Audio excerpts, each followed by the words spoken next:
Hi guys, welcome back to another episode of What's in the Night Sky for October 2021. And a quick announcement, the 2022 What's in the Night Sky calendar is now available on my website at pre-order sale price. This is the cheapest you can get the calendar. It features 12 of my images from around the world, and significant astronomical events are already pre-written into the calendar. So there'll be a link in the video description down below. Head on over. Shipping is worldwide, but if your country is missing, just use the contact form to let me know and I'll set it up for you. Coming up this month, we have the Draconids meteor shower, we have the Orionids meteor shower, we have the Southern Taurids meteor shower. Andromeda is placed really well for some star tracking, and Venus reaches greatest eastern elongation this month as well. But before we deep dive into all of that and more, a quick message from the sponsors of today's video, Squarespace.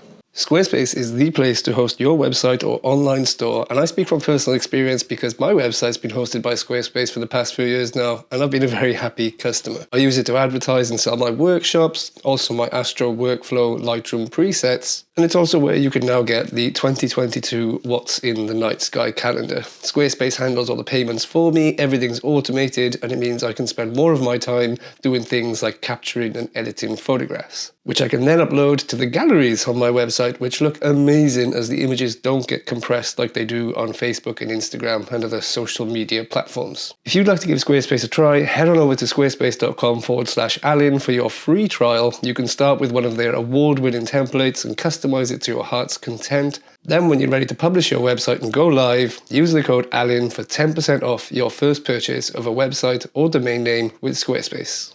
Starting in the northern hemisphere, facing north towards the circumpolar constellations, and Ursa Major, the big bear, is skirting along the horizon as the night goes on. And you'll also notice the bright star Capella of the constellation Auriga dominating the northeastern skies. Facing southwest, you'll find Venus as an evening star. It reaches greatest eastern elongation at the end of the month on the 29th, where it will be at its greatest possible distance from the Sun in the sky.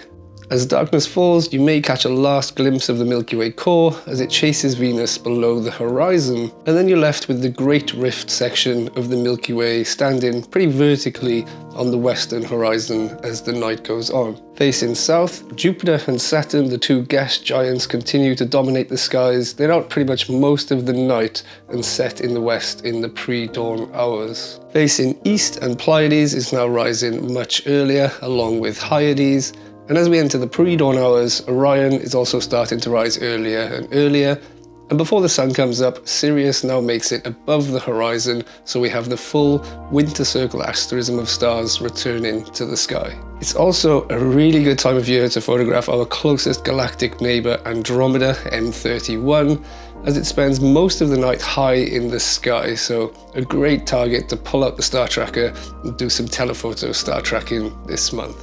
On to the southern hemisphere, and facing south towards the circumpolar constellations, the large and small Magellanic Clouds start the night in the southeast and climb higher and higher as the night goes on. The Crux and Norma regions of the Milky Way sink down to the southwestern horizon and will be out of view for most of the night. Facing west, and the bright Venus will be sinking towards the southwestern horizon. It reaches greatest eastern elongation at the end of the month on the 29th, where it will be at its maximum possible distance from the Sun in the sky. Later on, the Milky Way core sinks with it down to the western horizon, and you're left with the Milky Way stretching almost parallel along the horizon. It's a really good opportunity for a Milky Way panorama. Looking above, and you'll see Jupiter and Saturn, the two gas giants, very high in the sky, and they too sink down to the western horizon as the night goes on and set in the pre-dawn hours. In the east, Pleiades, Hyades and Orion are rising earlier and earlier. Some hours later, when Gemini makes it above the horizon, you have the full southern summer circle asterism of stars above the horizon, what we know as the winter circle in the northern hemisphere. Towards the end of the month, you'll also get a glimpse of Mercury in the morning twilight. It reaches greatest western elongation on the 25th, where it'll be at its maximum distance from the Sun for this apparition. And you can also catch a glimpse of Andromeda from the southern hemisphere. It arches across the northern horizon, so it doesn't get as high as it does in the northern hemisphere, but you can still see it arching across the northern horizon. As for conjunctions and close approaches this month, the best opportunity, photographically speaking, is on the 9th, where Venus and the thin crescent moon will be together in the evening skies. Then on the 14th, the moon is right next to Saturn, and a day later, on the 15th, it can be found next to the brighter Jupiter. Full moon this month is on the 20th, and it's known as the Hunter's Moon. So last month we had the Harvest Moon, which is the time when farmers harvest their crops. And then the following full moon is known as the Hunter's Moon, as this is when the farmers would finish harvesting their crops and they would turn to hunting deer and other animals to bolster their food stores before winter.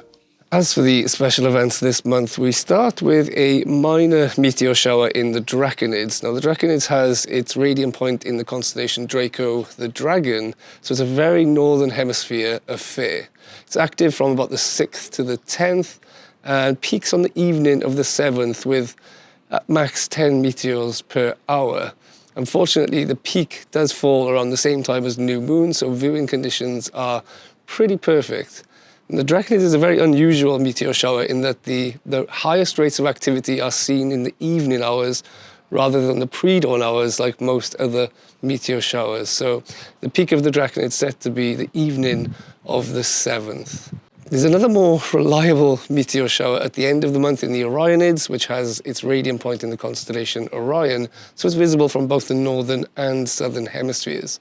It's active for pretty much most of the month, but peaks on the night of the 21st into the morning of the 22nd, which is unfortunately very close to the full moon. So normally you get 25 an hour maximum rate, but with the moonlight, you're only going to see the brightest meteors. You can expect the rate to be a lot lower than that. And then the other meteor shower you need to be aware of is the southern Taurids meteor shower, which has its radiant point in the constellation Taurus, the bull, close to Pleiades, and it's active for pretty much all of the month, but the peak is up for debate. A lot of people say it's at the start of October, some people say it's at the end of October, but either way, it doesn't have a very sharp peak. This meteor shower has just a broad peak of a couple of weeks of sort of low and constant activity. So at max, you can get about 5 meteors per hour. But the good thing with the Taurids is that a lot of them are fireballs, so keep an eye out for really bright fireball meteors this month.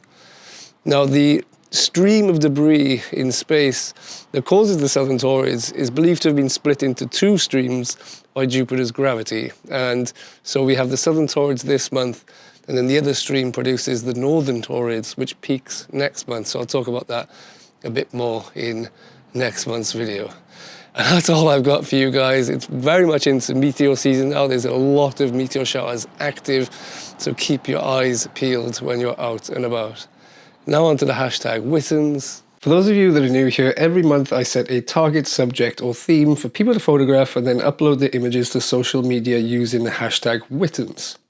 Last month, I didn't really set a theme, I just let it be a free-for-all and asked you guys to surprise me. So I was looking for things that were a bit creative and outside of the box. So in third place was Andwak with this beautiful image of Pleiades and a lighthouse in Ireland, and taken at 400mm. I thought this was really, really cool.